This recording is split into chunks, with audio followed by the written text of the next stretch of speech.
Sir ಒಂದೇ ಪದದಲ್ಲಿ ತಮ್ಗೆ ಹೇಳ್ಬೇಕಾದ್ರೆ ರಾಜಕೀಯದ ಬಗ್ಗೆ ಏನು ಹೇಳ್ತೀವಿ? ಏನ್ ರಾಜಕೀಯದ ಬಗ್ಗೆ ನಿಮ್ಗೇನ್ ಗೊತ್ತಿಲ್ದಿರೋದು ನಾನು ಹೇಳ್ಬೇಕಾ? ಎಲ್ಲರಿಗೂ ಗೊತ್ತಲ್ಲ. ಈಗಿರೋ ಪ್ರೆಸೆಂಟ್ ಸಿಸ್ಟಮ್ ಇಷ್ಟು ವರ್ಷದಿಂದ ನೋಡ್ಕೊಂಡ್ ಬರ್ತಿದೀವಿ, ಎಲ್ಲರಿಗೂ ಗೊತ್ತಲ್ಲ ಹೆಂಗ್ ನಡೀತಿದೆ ಅಂತ.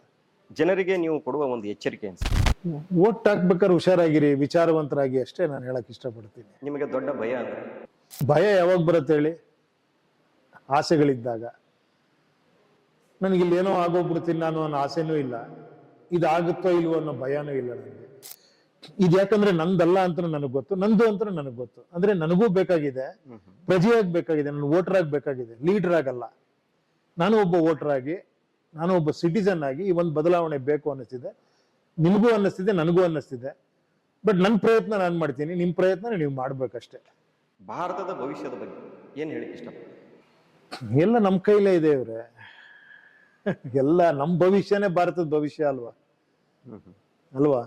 ನಮ್ಮ ಭವಿಷ್ಯ ಬೇರೆ, ಭಾರತದ ಭವಿಷ್ಯ ಬೇರೆ. ನಾವೆಲ್ಲ ಸೇರಿದ್ರೇನೆ ಭಾರತ. ಪ್ರಜೆಗಳು ವಿಚಾರವಂತರಾದ್ರೆ ದೇಶ ವಿಚಾರವಂತಿಕೆ ಇದಾಗತ್ತೆ. ನಾವು ಬೆಳೆದ್ರೆ ದೇಶ ಬೆಳೀತದೆ ಅಲ್ವಾ? ಹೌದು. ನಿಮ್ಮ ಜೀವನದ ಅಸಲಿ ಹೀರೋ ಯಾರು ಸರ್? ನಾನೇ ಹೀರೋ, ನಾನೇ ವಿಲನ್. ನನ್ಗೆ ನಿಮ್ಗೆ ನೀವೇ ಹೀರೋ? ಹೌದು, ಇನ್ಯಾರು ವಿಲನ್? ಹೌದು.